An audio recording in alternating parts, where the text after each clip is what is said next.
तरी तनु मनु जीवे चरणांसी लागावे आणि अगर्वता करावे दास्य सकळ पुंडरीक वरदा हरी विठ्ठल श्री ज्ञानदेव तुकाराम पंढरीनाथ भगवान की जय.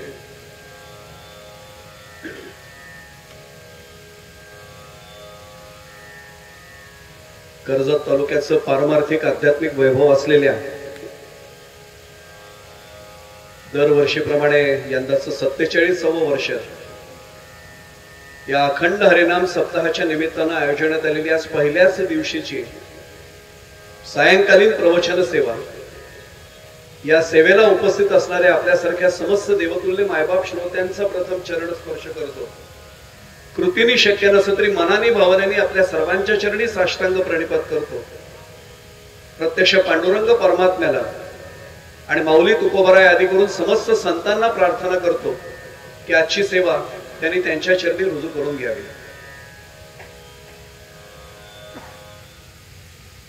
आज पहिलाच दिवस सेवेचा आहे आणि त्यामुळे दोन महत्वाची उद्दिष्ट समोर ठेवून आजची ओवी निवडली. एकतर आपण सगळेच भक्ती मार्गामध्ये आहोत आणि भक्तीचे जे अनेक प्रकार आहेत त्यातल्या एका प्रकाराकडे वळण्यासाठी आपण सगळे तळमळतोय आणि त्यामुळे प्रयत्न असा सर्वांचा आपला आहे की आपल्या सर्वांची वाटचाल ही अशाच मार्गाने व्हावी म्हणून एक उद्दिष्ट. आणि आज वार शनिवार आहे म्हणजे प्रत्यक्ष समर्थांनी जसं म्हटलेलं आहे की दासानुदास म्हणून घेणारे आमचे मारुतीराय त्यांचाच वार आहे आणि म्हणून ग्रंथराज ज्ञानेश्वरी मधल्या 4थ्या अध्यायात ज्याला खरं तर ज्ञान संन्यास योग आणि काही जणांच्या मते ज्ञान कर्म संन्यास योग असं जे 4थ्या अध्यायाला म्हटलं जातं. या 4थ्या अध्यायामध्ये 167 क्रमांकाची ओवी चिंतनासाठी समोर ठेवले. सद्गुरु कृपेने त्याचं चिंतन जसं घडत जाईल तसं आपण उपलब्ध वेळेची मर्यादा लक्षात घेऊन चिंतन मांडण्याचा प्रयत्न करूया. माऊलींची ओवी एकदा शब्दात पाहूया आणि मग थेट त्याचं चिंतन जेवढं मांडता येईल तेवढं प्रयत्न करू. मी नेहमी एक वाक्य सांगत असतो की 2 प्रकारच्या मर्यादा असतात, एक वेळेची मर्यादा आणि एक बुद्धीची मर्यादा. आपण कृपावंत झाला तर 5 मिनिटं वाढवून द्याल, वेळेची मर्यादा वाढेल. बुद्धीची मर्यादा या जन्मात सद्गुरूंनी जेवढी दिली तेवढीच राहणार आहे, त्यात काही बदल होणार नाही. त्यामुळे ती मर्यादा लक्षात घेऊन ती मर्यादा विचारात घेऊन त्याची जाणीव ठेवून जेवढं चिंतन सद्गुरु कृपेने मांडता येईल तेवढा प्रयत्न करूया. माऊली या ओवीच्या माध्यमातून म्हणतायत तरी तनु मनु जीवे चरणांसी लागावे आणि अगर्वता करावे दास्य सकळ. साधा अर्थ आहे, शब्दार्थ एकदा पाहूया आणि मग त्याचा थोड्याशा गूढ अर्थाकडे जेवढं वळता येईल तेवढं वळूया. माऊलींनी सुरुवातच केले तरी तनु मनु जीवे असा शब्दप्रयोग आपण अनेकदा वापरत असतो. तन मन धनपूर्वक एखाद्या संस्थेचं काम करावं. माऊलींनी ते धनाचा नाही उल्लेख केलाय. तरी तनु मनु जीवे आपल्या शरीराने आपल्या मनाने आणि आपल्या कायेने किंवा जसं आपण त्याला शरीर म्हटलंच आहे आणि जीव पूर्ण ओतून पूर्ण जीवानिशी ज्याला आपण इंग्लिश मध्ये हल्लीच्या भाषेत विथ फुल डिव्होशन असं जे म्हणत असतो ते जीवे शब्द आहे. तुम्हा माझी आण जीवे व्हावे तसं जीव शब्द तिथे वापरलेला आहे. तरी तनु मनु जीवे काय करावं तनु मनु आणि जीवानी चरणांसी लागावे.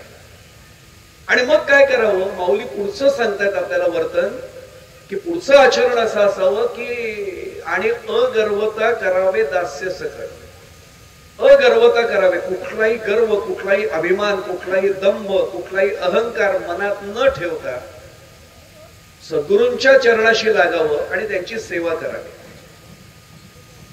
एक आपल्याला सांगू, संतांचा एखादा अभंग जेव्हा आपण चिंतनाला घेतो तेव्हा संतांची ओवी येते. ज्ञानेश्वरीतली ओवी जर असेल तर प्रत्येक शब्दाला महत्व आहे. माऊलींनी सुरुवातच कशी केली तरी तनु मनु जीवे. आता ही 167 क्रमांकाची ओवी आहे. तरी तनु मनु जीवे. तरी म्हटलंय याचा अर्थ मागे काहीतरी संदर्भ 100% आहे. तो संदर्भ जर नाही विचारात घेतला तर अडचण अशी होते की मागचा संदर्भ काही नाही मिळाला तर या ओवीचा खरा अर्थच कळत नाही. थोडं मागे जावं लागतं. मी अगदी सोपं उदाहरण सांगतो. काही शब्द असे असतात की ते आधी आले की त्यांचा मागचा धांडोळा घेतल्याशिवाय पुढे जाण्यात काही अर्थ नसतो. आणि काही शब्द असे असतात की त्यांचा संदर्भ आल्यानंतर पुढचं सगळं म्हणजे मागे सांगितलेलं सगळं संपून जातं. उदाहरण सांगतो. एका घरामधल्या एका मुलीचं लग्न ठरतं. सगळं सांगून येतं, स्थळ माहिती मिळते, पत्रिका जमलेली असते. जुन्या काळची गोष्ट असली तरी सुद्धा मुलीचे वडील थोडे स्पष्ट वक्ते असतात. ते आधीच सांगतात, आम्ही दोघे जण येऊन घर बघून जाऊ. आम्ही दोघे म्हणजे आई वडील मुलीचे. आणि जर आम्हाला वाटलं की या घरामध्ये मुलगी बिनधोकपणे देता येईल तर पुढच्या सगळ्या गोष्टी होतील. मग बैठक वगैरे जे काय ते नंतर होईल. मुलाचे वडील म्हणले आमची हरकत असण्याचं काही कारण नाहीये, मुलगी तुमची आमच्याच घरी नांदायला येणार आहे, बघून जा. आणि सगळी माहिती मिळालेली होती. आर्थिक परिस्थितीपासून सगळं कळलेलं होतं. आई वडील आणि ते 2-3 नातेवाईक होते प्रमुख लक्ष घालणारे या प्रकरणात. हे सगळे आले. आल्यावर त्यांना आश्चर्याचा धक्का बसला. कारण पूर्वी आपल्याला सर्वांना जुन्या पिढीतल्या लोकांना कल्पना आहे वधू आणि वर याच्यामध्ये फार एक वेगळं नातं पूर्वी जपलं जायचं. आता महाराज ते गेले दिवस आता सगळे. म्हणजे पूर्वी एवढं असं होतं की मला डोंबिवलीतल्या एका कार्यालयामध्ये एका माणसाने घातलेला वाद आठवतोय. तो त्या कार्यालयाच्या व्यवस्थापकाला मॅनेजरला म्हणला, एक कार्यालय बांधताना तुम्ही काय झोपलेले होते का? त्यांनी बांधून दिलं तर बांधून दिलं, पाट्या लावताना तुम्ही झोपला होतात का? तो म्हटला साहेब काय झालं तेवढं सांगा. आपली काही गैरव्यवस्था झाली असेल, अव्यवस्था झाली असेल, मार्ग काढता येईल ना. काय मार्ग काढायचे म्हणले, आम्हाला इथे तुम्ही खाली दिले आणि वधूला वरती दिले जागा. वधू पक्ष म्हणजे वधू पक्ष वर आणि खाली वर पक्ष. म्हणजे आत्ताच आमच्या डोक्यावर वधूला बसवले, लग्नानंतर ती काय करेल? काय संकल्पना येतो. हे मला इतकं आश्चर्य वाटतं की वरपक्ष वरती पाहिजे म्हणतात आमचा. याच्यावरनं वाद त्यांनी घातला होता. आश्चर्य त्यावेळेचे दिवस. आणि तरी सुद्धा त्या मुलाच्या वडिलांनी आक्षेप नाही घेतला. ते म्हणले येऊ देत, बघायला येत आहे ना, या जरूर या, बघून जा. आणि आश्चर्य वाटलं. तिथे ते जवळ आले त्या घराच्या आणि रांगोळ्या घातल्या होत्या, रांगोळ्या टाकलेल्या होत्या छान, फुलांची त्याच्यावर पखरण केलेली होती पाकळ्यांची. हे जवळ घराच्या आले, त्यांचं औक्षण केलं गेलं, आरती केली गेली. जसं एखादा कीर्तनकार प्रवचनकारच यावा. पाद्यपूजा केली गेली, पायावर पाणी वगैरे टाकलं, हात जोडले, या या स्वागत आहे आपलं घरामध्ये. आई वडिलांनी एकमेकांकडे पाहिले आणि म्हटले मुलगी चांगल्या घरात चालली, बहुतेक संस्कार खूप चांगले त्या घरात. बघा ना, अतिथी देवो भव म्हणतात, त्यांनी खरंच अतिथी देवो भव देवासारखं स्वागत केलं म्हणते. आतमध्ये गेले, सगळं त्यांचा ज्याला पाहुणचार म्हणतो तो खूप छान झाला. काहीच कमी नाही ठेवलं. हे द्या ते द्या सगळं केलं गेलं. आणि गप्पा चालल्यात सगळ्या. मुलगा इथे नोकरीला आहे, तिथे नोकरीला आहे, त्याला एक बहीण आहे वगैरे सगळं झालं. बहिणीचं लग्न झालंय, आता एकटाच आहे. आणि तेवढ्यात 20 मिनिटं झाली असतील. ज्याला नीट उभंही राहता येत नव्हतं असा एक गृहस्थ तरुण असा त्यांच्या समोरनं आतमध्ये गेला. मुलीच्या वडिलांनी विचारलं हे गृहस्थ कोण? त्याला आत जाऊ दिलं आणि मुलाच्या वडिलांनी सांगितलं हेच तुमचे होणारे जावई. बरं म्हणले. एक सांगू आपल्याला, आपल्याकडे संस्कृत मध्ये छान सुभाषित आहे, कन्या वरयते रूपम. मुलगी काय बघते? रूप बघते. माता वित्तम, आई काय पाहते? पहिली मुलाकडे पैसा, आर्थिक स्थिती कशी आहे. कारण माझी मुलगी चांगल्या घरात गेली पाहिजे, तिला दुःखाचे दिवस नाही पाहायला लागले पाहिजे, तिचा संसार व्यवस्थित झाला पाहिजे, 4 घास व्यवस्थित पोटात रोज गेले पाहिजेत. कन्या वरयते रूपम माता वित्तम, पण पिता श्रुतम. वडील काय बघतात मुलीचे? मुलगा कसा आहे, त्याचं चारित्र्य कसं आहे, त्याच्याबद्दल लोक काय बोलतायत. मुलाच्या वडिलांसोबत अनेकदा असं असतं, 4 पैसे आता कमी असले चालतील, आर्थिक स्थिती बदलू शकते नंतर, कर्तृत्ववान असेल मुलगा तर, पण त्याचं चारित्र्य चांगलं पाहिजे. माळकरी असेल तर आनंदाने देतील, पण त्यांनी पाहिलं एवढंच, पिता श्रुतम. बाकी बांधवाहा कुलमिच्छन्ति. आता ते दिवसही आता राहिले नाहीत. आता हे पूर्वीचं सुभाषित आहे. बांधव म्हणतात की आमच्या कुळातला आहे ना, म्हणजे आमच्यातला आहे ना, बस झालं म्हणतात. पण मिष्टान्नम इतरे जनाः, त्यांना बाकी कशाशी देणं घेणं नसतं. लग्न खूप छान झालं केव्हा म्हणतात? मिष्टान्न खूप चांगलं, काय जेवण केलं, चटणी पासून अंगूर रस मलाईपर्यंत खूप छान होतं सगळं. मग म्हणतात लग्न छान झालं. मी एवढ्यासाठी सांगतोय की पिता श्रुतम, वडील त्यांनी कान टवकारले, हाच मुलगा, हेच आमचे होणारे जावई, बरं मग कळवतो म्हणले. बायकोला हळूच हाताला फोन केली, निघूया आपण आता, वाट बघत असतील घरी. निघाले. घरी सगळ्यांनी गरडा घातला, कारण प्रत्येकाला उत्सुकता होती काय दिसलं. प्रत्येकाने विचारलं कसं झालं, काय काय काय पाहिलं घरामध्ये जाऊन. त्यांनी सांगितलं काय तुम्हाला सांगू, संस्कार त्यांच्या घरचे.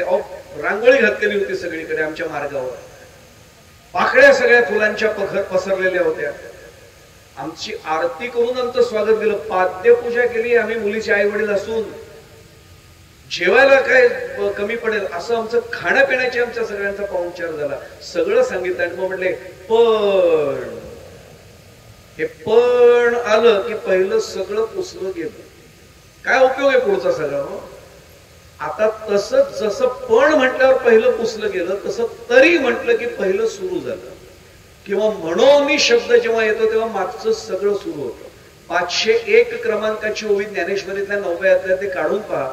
म्हणून मृत्यू लोकी सुखाची कहाणी ऐकी जेल कवनाचा श्रवणी, कैची सुख निद्रा अंथरुणी इंगळाचा. म्हणून म्हटलंय याचा अर्थ आधीच्या ओव्या विचारात घ्याव्या लागतातच, मग संदर्भ लागतो. कारण म्हणून असं म्हणतोय आम्ही. तसं तरी तनुमनु जीवे असं म्हटलंय याचा अर्थ मागच्या ओव्या विचारात घ्याव्याच लागतात.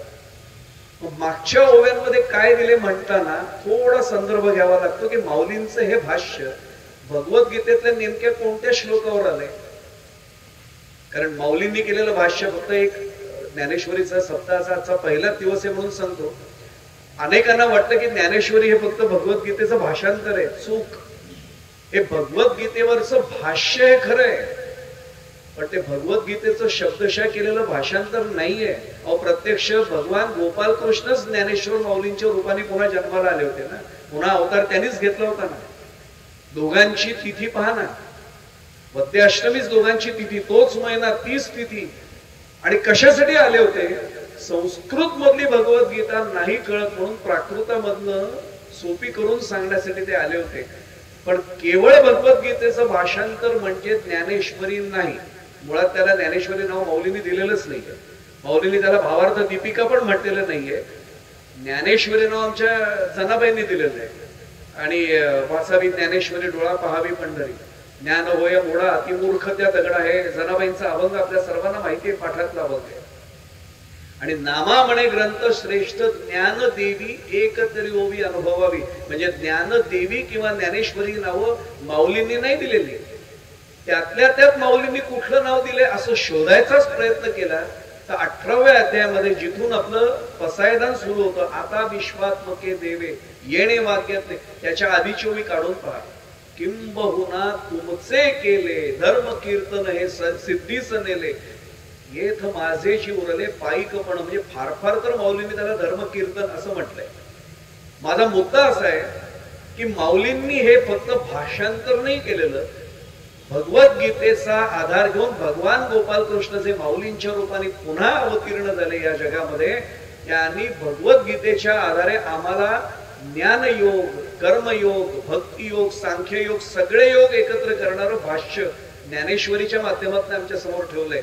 म्हणून 18व्या अध्यायात जाऊन पहा. प्रत्यक्ष माऊलींनी म्हटले गीतेविण रंगू दावी. म्हणजे भगवद्गीतेचा भाग त्यातला काढला तरी सुद्धा आपला रंग माऊली ज्ञानेश्वरीच्या माध्यमातून आमच्या समोर ठेवतायत. त्यामुळे गीतेविण रंगू दावी. आता लक्षात येईल या संदर्भामध्ये कुठल्या श्लोकावरचं हे भाष्य तरी तनुमनु जीवे आले. तद्विद्धी प्रणिपातेन परिप्रश्नेन सेवया उपदेक्षन्ति ते ज्ञानम ज्ञानिनस तत्वदर्शिनः. हा जो मूळचा श्लोक आहे त्या श्लोकावरचं भाष्य करताना माऊलींनी या 4 ओव्या आमच्या समोर ठेवल्या. आता हळूहळू लक्षात येईल की दास्य भक्तीचं स्वरूप आमच्या समोर या ओवीच्या माध्यमातून माऊलींनी ठेवलंय. आपल्याला त्या मूळच्या श्लोकाचा अर्थही माहिती की अरे तुला जर काही प्रश्नांची उत्तर हवी असतील, तुला जर ज्ञान संपादन करायचं असेल तर एकच काम कर, संतांच्या चरणापाशी जा, त्यांना काही प्रश्न विचार, पण नुसते प्रश्न विचारू नकोस, त्यांची सेवा कर आणि तुला त्यांच्या चरणावर स्वतःला समर्पित कर. म्हणजे तुला त्यांच्याकडनं सगळ्या प्रश्नांची उत्तरं मिळतील, हा त्यातला एक महत्वाचा भाग आहे. त्या ओव्यांकडे आपण हळूहळू जाऊ. माझा मूळचा प्रश्न आहे की आपण दास्य भक्तीचं चिंतन करतो आणि सुरुवातीलाच सांगितलं की आज शनिवार आहे आणि दास्य भक्तीतला आदर्श आमच्या समोर ज्यांनी ठेवला त्या मारुतीरायांचा आजचा दिवस आहे, हनुमंतरायांचा आजचा दिवस आहे. आपल्या सर्वांना भागवत अनेकांनी नुसतं ऐकलेलं नाही, भागवताचा अभ्यास खूप जवळनं केलेले अनेक जण त्या अधिकारी पुरुष आणि स्त्रिया बसलेल्या आहेत. आपल्या सर्वांना कल्पना आहे की नवविधा भक्ती सांगितली जाते. श्रवणम, कीर्तनम, विष्णू स्मरणम, पाद सेवनम, अर्चनम, वंदनम, दास्यम, सख्यम, आत्मनिवेदन. पुढे जाण्यापूर्वी एक सांगतो, अनेकांचा फार मोठा गैरसमज आहे. 9 पायऱ्या आहेत तो म्हणतात. श्रवणम, कीर्तनम, विष्णू स्मरणम. मग श्रवण म्हणजे काय पहिली पायरी आहे का? मग काही जण म्हणतात आम्ही पहिल्याच पायरीवर होतो. या पायऱ्या नव्हे. विध या शब्दाचा अर्थ प्रकार असा होतो. आपण म्हणतो बघा, यांच्याकडे आम्ही जेवायला गेलो होतो. काय केलं होतं जेवायला? नाना विध पक्वान्न केली होती. नाना विध म्हणजे नाना प्रकारची. नवविधा भक्ती, 9 प्रकारची भक्ती आहे. त्यातली पहिली सांगितली श्रवण, मग कीर्तन भक्ती, मग विष्णू स्मरण म्हणजे देवाचं स्मरण करणं. आता माहिती म्हणून सांगतो, एक वेळ कीर्तन भक्ती त्यातल्या त्यात सोपी आहे, कारण कीर्तनकारावर प्रवचनकारावर जबाबदारी येतो. तास, 1.5 तास, 2 तास बोलायचंय. म्हणजे माऊलींची पहिली ओवी 9व्या अध्यायात, तरी अवधान एकले दिजे, मग सर्व सुखासी पात्र होईजे, हे प्रतिज्ञोत्तर माझे उघड ऐका. कीर्तनकार प्रवचनकाराला पाळावंच लागतं. तो 2 तास अवधान देऊनच समोर बसावं लागतं त्याला. त्याचं नवल नाहीये. पण आता जर प्रत्यक्ष माऊली मंडपात आले, आता जर पांडुरंग परमात्मा इथे प्रत्यक्ष आला, तर पहिली कृपा बोलणाऱ्या वक्त्यावर होणार नाही, पहिली आपल्या सर्वांवर होईल. का? सर्व अवधान देऊन, सर्व व्यवधान सोडून देऊन तुम्ही सर्व श्रोते मंडळी इथे आलेलात आणि ऐकताय, याचा अर्थ पहिली कृपा आपल्यावर होईल. कारण तुमचं काम हे काय ऐकणं, हे काय फक्त काम नाहीये तुमचं, पण तरी तुम्ही ऐकताय. त्यामुळे श्रवण भक्ती कमी नका समजू. परीक्षित राजा एका आठवड्यामध्ये व्यवस्थित मार्ग त्याला प्राप्त झाला. खटवांग राजा 1 तास मिळाला होता आणि 1 तासात त्याचा उद्धार झाला. त्यामुळे श्रवण भक्ती फार महान आहे. त्यामुळे श्रवणम, कीर्तनम, विष्णू स्मरणम, पाद सेवनम, अर्चनम, वंदनम, दास्यम. मला सगळ्या भक्तींचा आज उल्लेख करायचा नाही, कारण मी नवविधा भक्तीवर नाही आज बोलायला आलोय. पण ही दास्य भक्ती जी म्हणते ना, ती जरा ऐकायला सोपी आहे, आचरणात आणायला प्रचंड अवघड आहे. दास्य भक्ती ऐकायला खूप सोपी वाटते. त्यात काय दास्यत्व करायचे, शरण जायचे, एवढं सोपं आहे दास्य भक्ती करणं. हा एक महत्वाचा भाग त्यात. मुळामध्ये असं नेहमी चर्चा होते की सकाम भक्ती आणि निष्काम भक्ती. सकाम भक्ती म्हणजे काहीतरी इच्छा मनात ठेवून केलेली भक्ती, काहीतरी मनात इच्छा ठेवून, काहीतरी अपेक्षा ठेवून जी भक्ती केली जाते त्याला सकाम भक्ती म्हणतात. निष्काम भक्ती ही सगळ्यांना नाही शक्य होतं. त्याचं सर्वात आदर्श उदाहरण जर कुठलं असेल, तर आमचे विश्ववंद्य जगद्गुरु संत श्री तुकाराम महाराज. काही मागणे हे आम्हा अनुचित, वडिलांची रीत जाणत असे. काही मागतच नव्हते. पांडुरंगाने आग्रह करून सुद्धा तुकाराम महाराज म्हटले मागायचं काही नाही. अशी निष्काम भक्ती सगळ्यांना नाही शक्य होणार. मग आम्ही त्यातल्या त्यात सांगतो की निदान आपली सकाम भक्ती हरकत नाही, पण काम तरी चांगला असावं. काम म्हणजे इच्छा. काम या शब्दाचा आपण व्यवहारात जो अर्थ घेतो तो फार वेगळा आहे. त्याच्या अनेक छटा आहेत. आज त्याही विषयावर मला बोलायचं नाही, कारण तो प्रतिपाद्य विषय नाही, पण त्याच्यात अनेक छटा सांगितलेल्या आहेत. पण काम सुद्धा त्याला वळण लावलं तर ती सकाम भक्ती सुद्धा चांगली ठरू शकते. आणि एक सांगू आपल्याला पुढे जाण्यापूर्वी, दास्य भक्तीकडे आपण वळतोय, त्याच्या गाभ्याकडे मी आज जातोय. सकाम भक्ती बोलायला सोपं आहे की सोडून द्या म्हणून, तेवढी नाही सोपी हो. माझ्यासारखा प्रापंचिक देवासमोर उभं राहिला की प्रपंचातलं काहीतरी मागणं येतच ना मनामध्ये. मागू नये का? मागायला हरकत काहीच नाही हो. सुख देवासी मागावे, हे निश्चित आहे, त्यात काही अडचण नाहीये. आणि देण्याची क्षमता असलेल्याकडेच मागावं. पण काय मागावं हे आपल्याला कळलं पाहिजे. म्हणून काम असावा. बाबा गर्दे नावाचे फार मोठे आध्यात्मिक कवी होऊन गेले. त्यांनी इतकं छान वर्णन केले. काम असावा ईश्वर भजनी, क्रोध असावा इंद्रिय दमनी, तीर्थ प्रसाद शेष ग्रहणी, लोभ अपार असावा. काम असावा, पण कसा असावा? ईश्वर भजनात असावा. ईश्वराचं भजन मला करायचं याची इच्छा जरूर असावी. म्हणजे मग अडचणीचा काही विषय नाही ठरत. का क्रोध कुठे असावा? इंद्रिय दमनी. माझ्या इंद्रियांचं जर वाटेल तिथे धाव चालली असेल, त्या इंद्रियांवर माझा राग निघाला पाहिजे. अहो संत गोरोबा काका फक्त डोळ्यासमोर आणूया. लक्षात आलं असेल मी काय म्हटलं ते. त्या स्वतःला करून घेतलेली शिक्षा, मग पांडुरंगाची झालेली कृपा, चमत्कार सगळ्यांना माहिती तो विषय. आणि तीर्थ प्रसाद शेष ग्रहणी लोभ अपार असावा. समजा मी महाराजांकडे गेलो आणि सत्यनारायणाची पूजा आहे आणि गडबडीमध्ये त्यांनी मला तीर्थप्रसाद द्यायचा राहिला, तर मी न लाजता गेलो पाहिजे पुढे, महाराज तीर्थप्रसाद राहिलाय मला, तिथे लोभ जरूर असावा. कारण तो देवाचा प्रसाद आहे हो, त्यासाठी तर गेलोय आपण दर्शनात. त्यामुळे लोभ असायला हरकत नाही, पण तो कुठे असला पाहिजे? तीर्थ प्रसाद शेष ग्रहणी लोभ अपार असावा. त्यामुळे सकाम भक्ती निष्काम भक्ती मुद्दाच बाजूला सोडून द्या. ते सकाम असली तरी चालेल, पण निदान चांगल्या कारणासाठी म्हणून जर ती भक्ती असेल तर सकाम भक्ती हीच चालेल.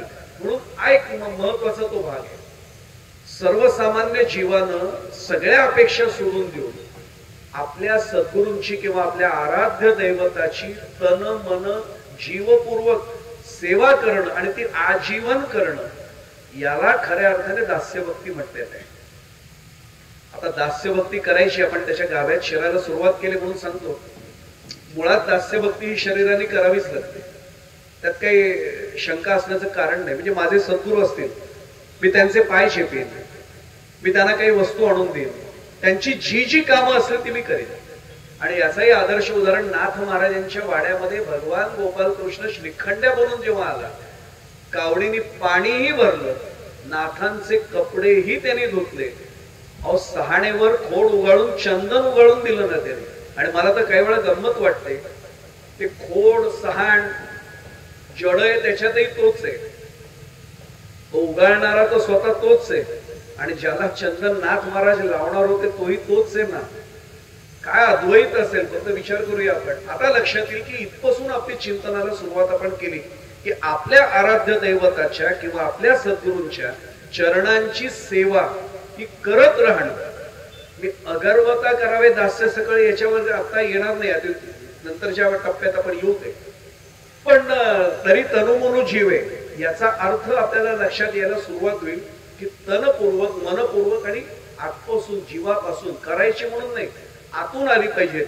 आपण म्हणतो बा की सर्वस्व समर्पित केलं, हे सर्वस्व सुद्धा सोपं नसतं. माझ्या आवडता दृष्टांत इथे काही जणांनी ऐकलेलं आहे, मला खात्री आहे, पण मला तो राहवत नाही म्हणून सांगतो. आमच्या सद्गुरूंच्या बाबतीत नेहमी सांगितलं जातं की आमचे ब्रह्मचैतन्य महाराज हे नेहमी एक वाक्य सांगायचे की अरे तुमचा हात तुम्ही माझ्या हातात द्या, मी तो रामांच्या हातात देईन. सगळ्यांना विश्वास होता, कारण प्रत्यक्ष महाराज त्यावेळी होतेच ना. वाणी अवतारात सुद्धा महाराजांच्या वाणीचा प्रभाव होता, इथे तो प्रत्यक्ष देहावतारात ते होते. एक जण त्यांच्याकडे गेल्याने एवढंच म्हटलं, महाराज माझा तुमच्यावर पूर्ण विश्वास आहे, पूर्ण श्रद्धा आहे, मला अनुग्रह आहे. महाराजांनी पाहिलं योग्यता झाली होती, अनुग्रह दिला, मंत्र दिला, श्रीराम जय राम जय जय राम. अहोरात्र मंत्राचा बीज मंत्राचा जप कर म्हणते. त्यांनी एकच प्रश्न विचारला, महाराज माझा हात रामांच्या हातात, काळजी करू नको म्हणते. ते म्हटले मला महाराज काही अपेक्षित नाही, मला रामांचं दर्शन हवंय, जसं तुम्ही मला दिसताय असे मला प्रभू रामचंद्र दिसले पाहिजे, दिसतील ना म्हटले. आणि त्यांनी तरी एक प्रश्न विचारला, महाराज मला राम दर्शन देतील ना? महाराज होते, त्यांनी पटकन सांगितलं, अरे माझ्या रामावर असा अविश्वास नको दाखवू रे, ते देतील दर्शन. आपण आपल्याला तयार करायचं, राम दर्शन द्यायला बसलेच आहेत, फक्त त्या स्थितीत आपण जाणं आवश्यक आहे. काय करू म्हटले? ते म्हटले रामाला सर्वस्व अर्पण कर, जप तर चालूच ठेव, श्रीराम जयराम जय जयराम, रामाला सर्वस्व अर्पण कर. सोपं आहे म्हटलं. महाराज स्मितहास्य करतात, ते म्हटले हे सोपं आहे? हो म्हटले, रामाला सर्वस्व देणं काय सोपं आहे म्हटले, जप तर चालूच आहे आता म्हणे तुमच्या अनुग्रहानंतर, श्रीराम जयराम जय जयराम श्रीराम जय, मनात चालू आहे म्हणले जप.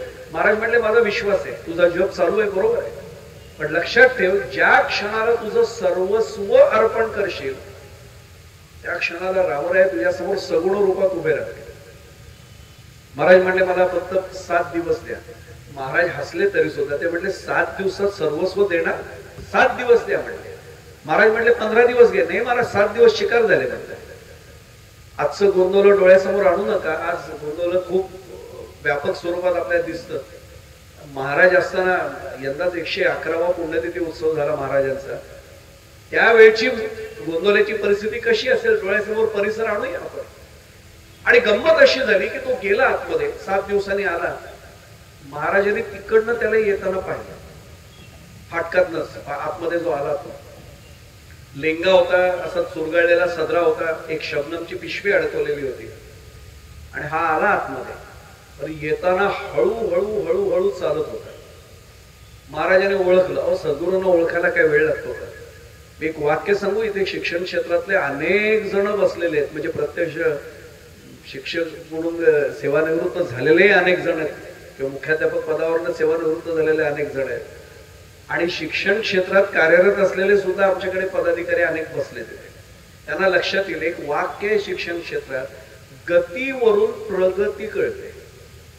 गतीवरून प्रगती कळते. निकाल लागलाय, आज रिझल्ट लागलाय आणि फाटक बंद आहे, तरी सुद्धा कुंपणावरनं किंवा फाटकावरनं उडी मारून मुलगा आत आला किंवा मुलगी आत आली, ओळखायची. पहिल्या 3 मध्ये 100% क्रमांक आहे. पण फाटक उघड आहे आणि तरी सुद्धा पाय खरडत खरडत खरडत खरडत जर येतोय, ओळखायचं शेवटच्या 3 मध्ये नंबर आहे. गतीवरून प्रगती कळते. आता लक्षात आलं वाक्य सगळ्या. महाराजांच्या लक्षात आलं की हा हळूहळू चालत येतोय, याचा अर्थ रामांचं दर्शन घडलेलं नाही, नाराज झाले होते, काही बोलले नाही. हा बसला, लहान थोडासा बसला. महाराज तरी काही बोलले नाही. काही शिष्य होते, त्यांच्याशी संवाद झाला, सगळ्यांचं बोलणं झालं आणि महाराजांनी त्यांना पटकन म्हटलं, लांब का बसलायस, ये ना बाळा पुढे. आलो. आता लहान मुलगा कसा असतो तसंच आपले गुरु माऊली येतो शेवटी. सद्गुरू आपल्या आई सारखेच आहेत. आले जवळ, पण असा मान खाली खाली घालूनच आला, साष्टांग नमस्कार घातला महाराजांना आणि पुन्हा मान खाली घालून असा बसून राहिला. महाराजांनी त्याला विचारलं, काय रे बाळा, काय झालं?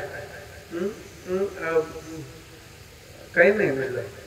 ते म्हटलं, अरे काय एवढा नाराज काय? तरी बोले ना. महाराजांनी अंगवटीला हात लावून असं हळूच वर केलं, जसं बाहेर कोणी आपल्याला बोललेलं लहानपण आपलं आठवूया, आणि आईने जवळ घेतलं. बाळा काय झालं रे नेमकं? बांध कसा फुटतो बघा आईने जवळ घेतल्यावर, तसंच नेमकं झालं आणि अक्षरशः डोळ्यातनं अश्रू धारा आल्या. महाराज मला रामांनी दर्शन नाही दिलं. महाराजांनी तिच्या असं ओठावर हळूच बोट ठेवलं. अरे रामांना दोष नको देऊस, रामांनी दर्शन दिलं नाही, नाही म्हणायचं. मला रामांचं दर्शन अजून घडलं नाही म्हण. असं काय म्हणतोयस रामांनी दर्शन नाही दिलं म्हणून? तू म्हण की मला रामांचं दर्शन अजून नाही घडलं. हा महाराज तेच म्हणतो मी पाहिजे, पण रामांनी नाही मला दर्शन दिलं, नाही घडलं मला दर्शन. हसले ते म्हणजे तुला मी सांगितलं होतं जप. महाराज विश्वास ठेवा, मी रामाला स्मरून सांगतो, जप अखंड सुरू आहे. महाराज क्षणभर डोळे मिटतात, मान्य म्हणजे तुझा जप सुरू आहे, पण तुला मी सांगितलं होतं सर्वस्व दे. महाराज दिलं म्हणले, सर्वस्व दिलं. काय काय दिलं म्हणजे? त्याने सांगितलं, महाराज माझ्या नावावर जमीन होती, 7-12 दुसऱ्याच्या नावावर करून टाकला. या 7 दिवसांचा उपयोग त्यासाठीच केला होता. माझ्या नावावर आता माझी जमीन नाही, माझ्या नावावर माझं घर नाही, माझ्या नावावर माझी गाडी होती ती आता माझ्या नावावर नाही, माझ्या बँकेचा बॅलन्स होता, माझ्या अकाउंटच क्लोज करून आलोय म्हणजे, काही ठेवलं नाही म्हणजे माझ्याकडे.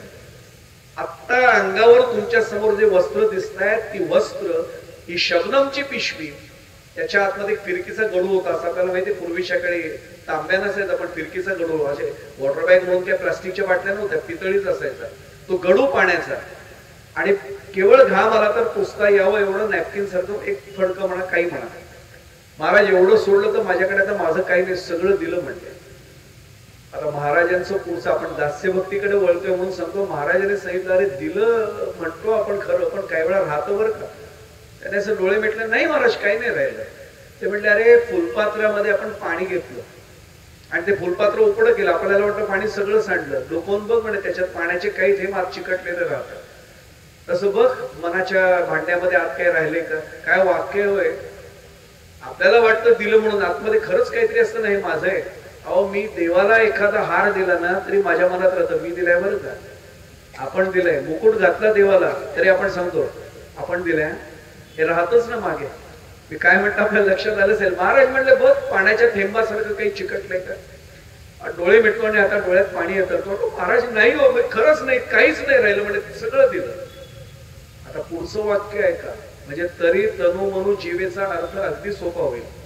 महाराज म्हणले, मी मान्य करतो, तू दिलंस खरंच म्हणे, तू रामाला स्मरून बोलतोस म्हणजे खोटं नाही सांगतेस, दिलंस म्हणे सगळं, पण काय रे मगासपासून तो बरीच मोठी यादी सांगितली, हे दिलं, ते दिलं, ते दिलं, हे दिलं. अरे दिलं दिलं जे म्हणतोयस, कोणी दिलं? हा जरा पुढे सरकला, तो कोणी म्हणजे काय, मी दिलं. महाराज म्हटले हेच राहील. तुला मी सांगितलं होतं सर्वस्व दे, तू सर्व दिलं, मागचा स्व कुठे दिलायस? याला जीवे या शब्दाचा अर्थ आहे, तनु मनु जीवे. आमचं सगळं होतं बरं का, दिलं दिलं वाटतं, मी दिलं हे जे आहे ना, हे नाही संपत. अगर्वता करावे दास्य सगळं, त्याच्याकडे मी नंतर वळणार आहे. मी आधी पहिल्याच भागाकडे मुद्दाम आहे. तरी तनु मनु जीवे. आता लक्षात घ्या बरं, एक सांगू आपल्याला, दास्यत्व देवाचं करणं हे सोपं नाहीये. ब्रह्मवैवर्तात एक छान श्लोक आलेला आहे, ब्रह्मत्वात अपि देवत्वात इंद्रत्वात अमरापदी अमृतात सिद्धिलाभाष्य हरिदास्यम सुदुर्लभम. हरिदास्य हे अत्यंत दुर्लभ आहे, सुदुर्लभ. सुदुर्लभम याचा अर्थ नुसतं दुर्लभम नाहीये, ते सुदुर्लभम आहे, खूपच दुर्लभ आहे. हरिदास्य करणं ही इच्छा मनात निर्माण होणं हेच मुळात सुदुर्लभ आहे. आपल्याला सगळ्यांना आचार्यांचा श्लोक माहिती हो, श्रीमद आद्य शंकराचार्य. ज्ञानेश्वरीचं पारायण वर्षानुवर्ष केलेले आणि अध्ययन केलेले अनेक मंडळी माझ्या समोर आपण आहात. आपल्याला कल्पना आहे, माऊलींनी एक शब्दप्रयोग केलाय, भाष्यकारा ते वाट पुसुतू. ते भाष्यकार म्हणजे कोण आहेत? त्याच्यामध्ये श्रीमद आद्य शंकराचार्य, ज्यांनी आमच्या वारकरी संप्रदायाचा अद्वैतवादाचा पाया भक्कम करून दिला.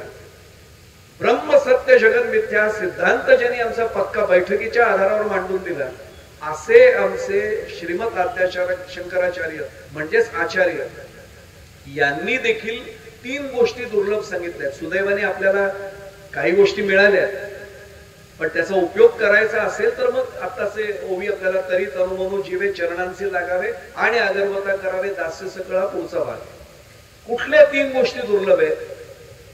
तर दुर्लभम त्रयमेव एतत् देवानुग्रह हेतुकम मनुष्यत्वम मुमुक्षुत्वम महापुरुष संश्रया. 3 गोष्टी दुर्लभ सांगितल्या. पहिली मनुष्यत्व. निदान आपण दिसायला तरी माणसं नक्की होत. मी हा विषय निघाला की मला प्राचार्य शिवाजीराव भोसले पहिले आठवतात. प्राचार्य शिवाजीराव भोसलेंनी एका व्याख्यानात म्हटलं होतं की माणसाने माणूस असलं पाहिजे. मी त्यांना, आपल्याकडे आले होते, आपल्याला माहिती आहे छत्रपती शिवाजी महाराज स्मारकाच्या उद्घाटनासाठीच ते आले होते आणि त्यावेळी विसुबो वारेकर होते, आपल्याला कल्पना आहे, त्यांच्याकडे ते उतरले होते. माझं भाग्य म्हणजे मला त्यांच्याशी चर्चा बराच वेळ करता आली. मी त्यांना विचारलं, सर म्हटलं मला या वाक्याचा अर्थ नाही कळला, माणसाने माणूस असायला पाहिजे असं का म्हणताय म्हटलं आपण. त्यांनी सांगितलं, अरे माणूस नुसतं दिसून माणसासारखा उपयोग काय म्हणताय, तो माणूस असला पाहिजे. म्हणजे म्हटलं तरी नाही समजलं. आणि त्यांनी एक वाक्य मला वापरलं, सुबक शिल्पकारांनी माणसाचा पुतळा एखाद्या तयार केला, त्याला तू माणूस म्हणशील का पुतळा म्हणशील? म्हटलं पुतळा म्हणतात. त्याचं कारण सांगतो म्हटले, त्याच्या समोर एखाद्या तहानेने तडफडत कोणी असेल तर पुतळा खाली येऊन त्याला पाणी नाही पाजणार आहे. म्हटलं हो सर, अर्थातच. अहो म्हणे माणसं तशीच वागायला लागले झाली. रस्त्याच्या कडेला जर कोणी एखादा तडफडत असेल तहानेने तर त्याचं फेसबुक लाईव्ह दाखवतील, पण पाणी पाजतील अशी खात्री नाहीये म्हटले. त्यामुळे मनुष्य दिसायला माणसासारखा आहे, वागायला कसा आहे, म्हणून मनुष्यत्वम म्हटलंय. त्यामुळे लक्षात आलं असेल माणूस पण त्याच्यात असतं. अहो म्हणून तर आमच्या बहिणाबाई म्हटल्या ना, मानसार मानसा कधी वशील माणूस. ते झाल्याशिवाय नाही ना, तो दिसायला माणूस असून काय उपयोग आहे. पहिली दुर्लभ गोष्ट. दुसरी मुमुक्षुत्व. मी मुमुक्षु असणं हे दुर्लभ आहे. मी एक जाताना पुढे सांगू, थोडा वेळ सकाळी कपालेश्वर महाराजांच्या मंदिरासमोर कधी ते उभे राहूया, सहज, कोणाकडे बघत नका बसू, नुसते सहज बसा. अनेक जण मंदिरासमोर जातील पण हात सुद्धा जोडणार नाही. मी काय म्हटलं लक्षात येईल. मला एकाने विद्यार्थ्यांनी हा प्रश्न विचारला होता की असं का काही जण करतात, देवाला नमस्कार सुद्धा नाही करत, देव त्यांना बुद्धी का नाही देत नाही. म्हटलं अरे शेवटी आपल्याला माहिती आहे, पुनरपी जननम पुनरपी मरणम पुनरपी जननी जठरे शयनम इह संसार आहे. देवाला संसाराचं राडगाडगं जर चालवायचंय, सगळेच जर वैकुंठाला पोचले तर पुढच्या संसारात राहणार कोण? म्हटलं देवाला त्याची काळजी आहे, त्यामुळे सगळ्यांना हात जोडायची बुद्धीच नाही मिळणार. म्हटलं ज्याचं प्रारब्ध असेल ना तोच हात जोडेल. मी काय म्हटलं आपल्या सहज लक्षात येईल. म्हणून आपण भाग्यवान आहोत की आपण अशा घरात जन्माला आलो की लहानपणापासून आपल्याला हात जोडण्याची आपोआप सवय लागली. तुकाराम महाराजांनी सांगून थकले, नम्र झाला होता त्याने कोंडिले अनंत, किंवा भक्ती ते नमन वैराग्य, हे सगळं सांगून सुद्धा आम्ही कुठे हात जोडतोय. म्हणून मी पुन्हा सांगितलं मुमुक्षुत्व. आता मुमुक्षुत्व कोणाला म्हणायचं त्याचाही श्लोक आहे. आपल्याला सर्वांना कल्पना आहे, आपण भवपाशात अडकलेले आहोत सगळे. भवपाश निबद्धस्य मम मोक्ष कथम भवेत. आम्ही भवपाशात अडकलेलो आहोत, माझा मोक्ष कशात नाही. इत्याकुलम मनो यस्य सदीनः कथ्यते बुधैः. हे ज्याचं मन व्याकुळ झालंय त्यालाच मुमुक्षु असं म्हणतात. आणि मग त्यांनी सांगितलं की मनुष्यत्व दुर्लभ आहे, त्यातल्या त्यात मनुष्यत्व मिळालं, मग मुमुक्षुत्व दुर्लभ आहे. आणि महापुरुष संश्रया, फार महान लोकांच्या सहवासात जाणं दुर्लभ आहे. त्यामुळे आता लक्षात येईल, तरी तनुमनु जीवे म्हटले, कुणाची सेवा करायची, महापुरुषांची सेवा करायची. महापुरुष याचा अर्थ आपण जे समजतो व्यवहारात ते नाही, करोडो रुपये आहेत, अब्जावधी रुपये आहेत, महापुरुष नाही. ज्यांना संत असं म्हटलेलं आहे त्या सत्पुरुषांची. आपल्याला साधी गोष्ट सांगू, भागवतामध्ये वचन आलेलं आहे की ज्याला आपण काय म्हणूया, सेवेचं दार कुठलं, त्याचे अनेक नाव आहेत. जसं काही जण म्हणतात नाम हे देवाकडचं प्रवेशद्वार आहे, तसं महत् सेवा द्वार माहुर विमुक्ते हे वचन आलेलं आहे. महत् सेवा म्हणजे महान लोकांची सेवा. म्हणून आपल्याकडे वारीला गेल्यानंतर लहान वयाने कोणी समोर आला तरी आपण माऊली माऊली म्हणून नमस्कार करतो. पण कुणाच्या रूपाने कोण येईल, भगवंत कुणाच्या रूपाने येईल काही खात्री नाही. आणि त्याची कृपा झाल्याशिवाय याची भेटच होत नाही सत्पुरुषांची, महापुरुषांची. तरी तनुमनु जीवे कुणाच्या चरणांचे लागावे. हे चरण लाभण्यासाठी सुद्धा पु ल देशपांड्यांनी फार वेगळ्या अर्थाने म्हटलं होतं की हल्ली ज्याच्या पाया पडावं असं वाटेल असे पायच कमी झाले. पुलंनी व्यक्त केलेली खंत आहे, आपल्याला सर्वांना खूप जाणकार श्रोते आहेत. मला काय म्हणायचं पुलंना आपल्या लक्षात येईल, ज्यांच्या पाया पडावं असं वाटेल असे पायच आता कमी होत चालले. आणि म्हणून आपल्या लक्षात येईल की मग तुकाराम महाराजांना शरण गेलं की या ओवीच्या पहिल्या भागाकडचा अर्थ स्पष्ट होतो. बहु अवघड आहे संत भेटी, परी जग जेठी करुणा केली. त्या संतांची भेट होणं सोपं नाही हो. बहु अवघड आहे संत भेटी. मग केव्हा होते, परी जग जेठी करुणा केली. त्याची कृपा झाल्याशिवाय संतांची भेटच होत नाही. आणि गंमत पुढची सांगू, संतांची भेट झाल्याशिवाय त्याला ओळखता येत नाही. काय चक्र आहे बघा. इथे भगवंत आहे, इथे महत् पुरुष किंवा संत आहेत, सद्गुरू आहेत. जोपर्यंत याची कृपा होत नाही तोपर्यंत संतांची भेट नाही. आणि संतांची भेट झाल्याशिवाय त्याला ओळखता येत नाही. मी थोडं पुढे जाऊन सांगू, माऊलींना स्मरून ज्ञानेश्वराला हात लावून सांगतो, तुमच्या माझ्या आयुष्यात भगवंत अनेकदा येऊन गेलेले आहेत, अनेकदा, पण ओळखताच येत नाही आपल्या दुर्दैवाने. मग आपल्याला वाटतं देवासारखे आलं, देवासारखे नाही, देव त्यांच्या रूपाने येऊन गेला, पण आम्हाला ओळखता येत नाही.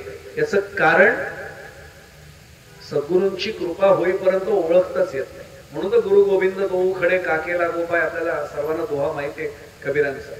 आता लक्षात येईल की तीन गोष्टी ज्या दुर्लभ आहेत त्यातल्या सुदैवाने आपल्याला मनुष्यत्व मिळालंय, मुमुक्षुत्व मिळालंय आणि महापुरुषांचं संश्रय म्हणजे प्रत्येकाला कोण ना कोणी सद्गुरू नक्की लागलेले आहेत. आता माझा प्रश्न असा आहे की मग यांच्या चरणांशी लागावं, यात काही शंका नाहीये.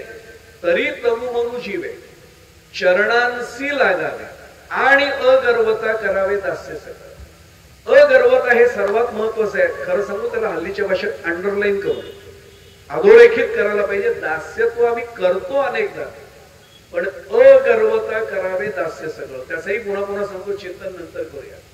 आता लक्षात येईल की याच्या थोड्या आधीच्या ओव्या पाहिल्या की तरी का म्हटलं हे आता लक्षात येईल. आपली ओवी चालली 167 क्रमांकाची.